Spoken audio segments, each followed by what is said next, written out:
Bien bonjour et bienvenue dans une autre revue très spéciale et aujourd'hui nous avons le Iron Factory 2019 IFX38 Optics Hunter et évidemment c'est la version de Iron Factory d'un petit Legend Size Hound qui est du style un peu stylisé un peu futuristique, cybertronien, mais ouais, vraiment très bien. J'adore beaucoup la ligne en Iron Factory. J'ai jamais été un gros fan des modes futuristes, cybertroniens, mais par contre, leur type légende est toujours absolument génial. Donc, on a la boîte ici, cover, côté, dessus, légal, et des photos intéressantes. On a le petit code QR ici si vous êtes intéressé à aller sur le site web d'Iron Factory de Weeboo. Mais sinon, arrêtons de perdre du temps et ouvrons la boîte. Donc, comme accessoire, nous avons des mains. Moi, je suis pas. J'aime bien les options, c'est toujours bon pour faire, mais je m'en utilise pas beaucoup. Ça vient par défaut avec les poings fermés ici. On peut faire la transformation avec les poings fermés ou les poings d'armes que j'ai présentement d'installer, mais pas avec les mains ouvertes. Donc, on a aussi un autre point ici. Très bien. Et les mains ouvertes pour faire des belles poses, des belles photos. Mais sinon, ces mains-là, on ne peut pas transformer la figurine avec. Donc, soyez avertis. Donc, on va juste resserrer ça. Voilà. Maintenant, on a les instructions. La transformation est quand même très intéressante. J'ai quand même eu recours aux instructions puisque j'avais peur de le briser. Mais un coup qu'on le sait, c'est une transformation très simple, rien de très difficile. C'est juste un petit peu bizarre, mais bon. On a une instruction très similaire à toutes les autres instructions de Iron Factory. Donc, pas tellement de problème. On met de côté, voilà. Et on a le bubble ici, on ouvre. Tout d'abord, on a Hound qui se garoche en dehors du paquet. Et nous avons deux armes. Voilà. On jette. Donc, tout d'abord, on a son canon à l'épaule ici qui est très bien peinturé. Donc, on a du beau vert avec le missile qui est chromé. On a un petit trou ici de peg. Et on a un petit truc qui pivot ici pour l'articulation. Donc, vraiment très bien. On a le petit trou. Si on veut l'installer, on peut venir ici sur l'épaule. On a un petit peg slot. Donc, on vient de brancher ici. Voilà. Et on a l'articulation haut et bas. Donc, on est très bien. Et ensuite, nous avons son pistolet ici. Qui est tout fait en chrome métallique. Voilà. Quand même très bien. La poignée est mince. Mais ça fit parfaitement dans sa main 5 mm. Voilà. Et voilà, nous avons Hound sorti de sa boîte. Et il est comme vraiment superbe. Belle figurine. Le dos est vraiment très bien fait. Beau petit visage. Si on peut faire un petit focus. Voilà. Beau petit visage. Les yeux bleus. La tête peut pivoter gauche et droite. Haut et bas. Elle est sur un ball joint. Donc elle peut aussi tourner sans problème. Les bras sont sur un ball joint. Donc on peut pivoter haut, bas. On a le panneau ici qui peut aussi pivoter, si jamais vous en avez besoin. On a une rotation en haut du bicep. On a un coude qui fait 90 degrés. Et le poignet peut aussi pivoter gauche et droite. 360 degrés sans problème. La taille peut pivoter sans problème. Elle semble bloquée ici, mais c'est juste devient de plus en plus dur. On a aussi un ab crunch, donc la taille peut aussi pivoter vers l'avant, pas par l'arrière. Les jambes peuvent faire la split, peuvent faire le full Monty. On a aussi un swivel ici en haut de la cuisse et on a le genou qui plie 90 degrés. La cheville peut plier vers l'intérieur mais pas vers l'extérieur. Peut aussi monter et descendre sans problème. Donc, quand même, belle petite figurine avec plein d'articulations. On peut faire une comparaison rapidos. J'ai pas beaucoup de Hound dans ma collection. Je commence à en ramasser. J'attends pour le Masterpiece qui semble vraiment intéressant pour me procurer. J'ai pas de third party, malheureusement. J'essaie de m'en procurer. Donc, ouais, on a ici le Generation Classic Hound. Et on a le Movie Hound, juste ici. Je crois que lui c'est The Last Night, je suis plus certain. Donc, voilà. Mais ma collection de Hound se limite à pas mal ça. Ah ben j'ai aussi les vieux films, genre 2 ou 3 Dark of the Moon, Hound, mais bon. Donc voici mes deux Hounds. Comme je dis, j'attends le Masterpiece, j'ai hâte de voir qu'est-ce qu'il y a. S'il n'est pas trop bien ou trop cher, je vais peut-être me prendre le Mac Toys ou Unique, je sais pas trop lequel. Ils semblent tous bien. Sauf le. C'est le Unique, je crois qu'il est très. Bref, on a aussi le Papa Toys Rodimus. On a une autre Iron Factory Jazz juste ici, donc deux de la même collection. On a le Magic. Non, ça c'est le New Age Jazz qui est beaucoup plus petit.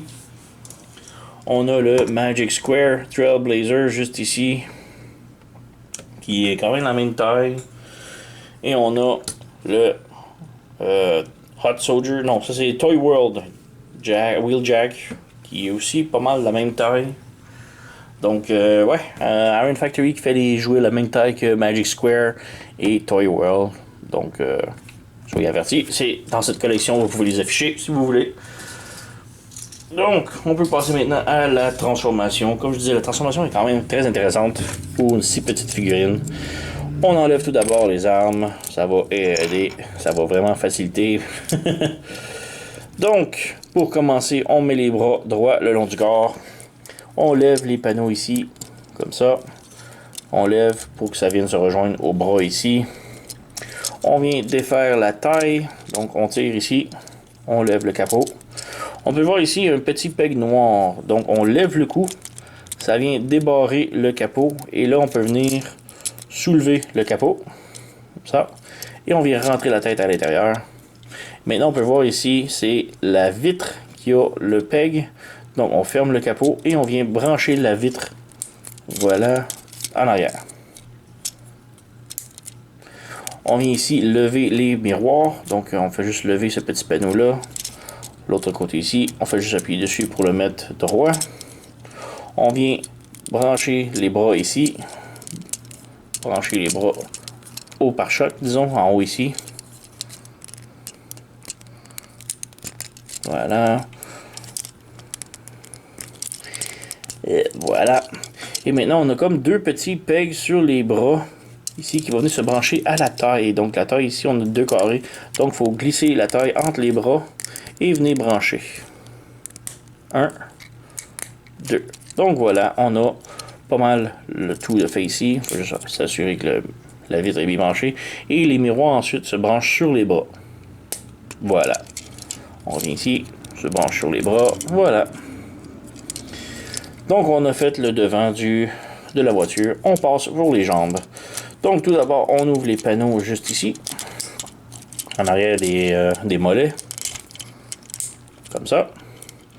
On flippe la figurine de l'autre bord. On lève les genouillères. Comme ça. On prend les pieds, les orteils. On les fait pivoter 180 degrés vers le haut. Comme ça. On prend l'orteil. On pivote. Comme ça. Ensuite, on prend le pied au complet et on le fait ramener sur le dessus. On prend le pied, on ramène sur le dessus. Voilà. Ensuite, on prend les talons qui sont ici, noirs, et on fait flipper vers le bas comme ça et ça devient des sièges. Donc, on flippe les pieds comme ça. Et maintenant, on fait juste pivoter la jambe complètement vers l'intérieur comme ça. Il faut s'assurer que le banc, le siège du talon ici va se brancher ici. On a comme deux gros pegs larges, donc on vient brancher dessus. Droit. Voilà, ça l'a branché. On ferme le panneau ici. On fait la même chose de l'autre côté. Donc on pivote la jambe. Voilà. On peut brancher les deux jambes ensemble. Voilà. On s'assure que le siège se branche. Comme ça. On ferme le petit panneau ici. On ferme ce panneau-là. Et voilà, nous avons Hound tout transformé en mode Jeep futuriste. Elle est quand même vraiment très bien. Je suis pas un fan, comme je disais, de mode Cybertron, mais Iron Factory font quand même des trucs très beaux.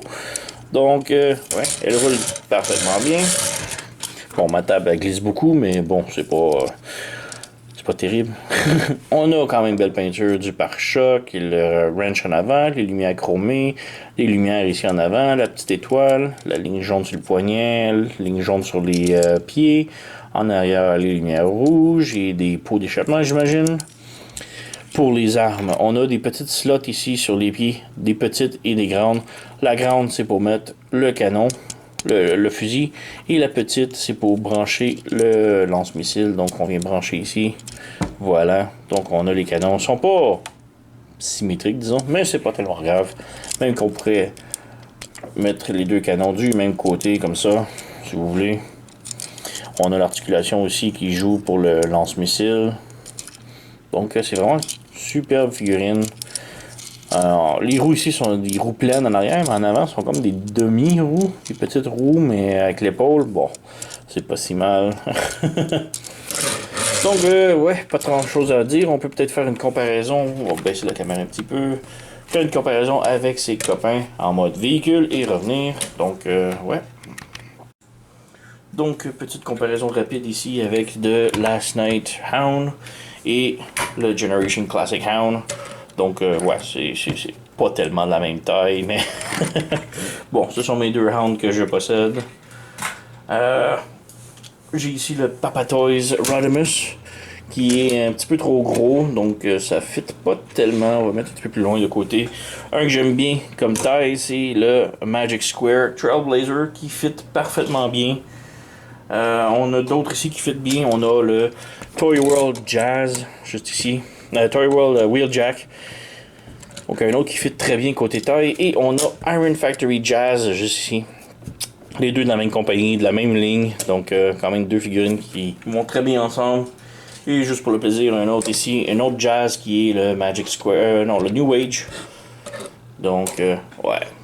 Belle ligne, j'adore beaucoup Iron Factory, ça fit vraiment dans ma collection, j'adore beaucoup je collectionne énormément les Magic Square Iron Factory et c'est... ouais, j'en ai beaucoup. Par contre, on peut faire une autre comparaison rapidos. Un petit dernier. Nous avons juste ici le MS Toys Hound. Les deux ont sorti en même temps sur le marché, donc je les ai procurés les deux. Lequel que je recommande le plus, c'est vraiment vos goûts. Là. Si vous voulez de quoi plus G1, allez avec le MS Toys. Si vous voulez de quoi plus stylisé, futuristique, allez avec le Iron Factory. Sinon, j'aime mieux la transformation du MS, j'aime mieux la qualité du plastique du Iron Factory. MS a beaucoup plus d'accessoires. Je sais pas, j'aime mieux la peinture du Iron Factory, mais bref, c'est tellement... Les deux sont tellement superbes. Deux belles figurines ensemble, donc j'y recommande beaucoup les deux. Donc, ouais, on a ici Iron Factory, Optic Hunters. Donc, vraiment une super figurine. Je recommande fortement. Allez vous la procurer. Mais sinon, j'ai vraiment plus rien à dire. Donc, merci d'avoir écouté. À la prochaine.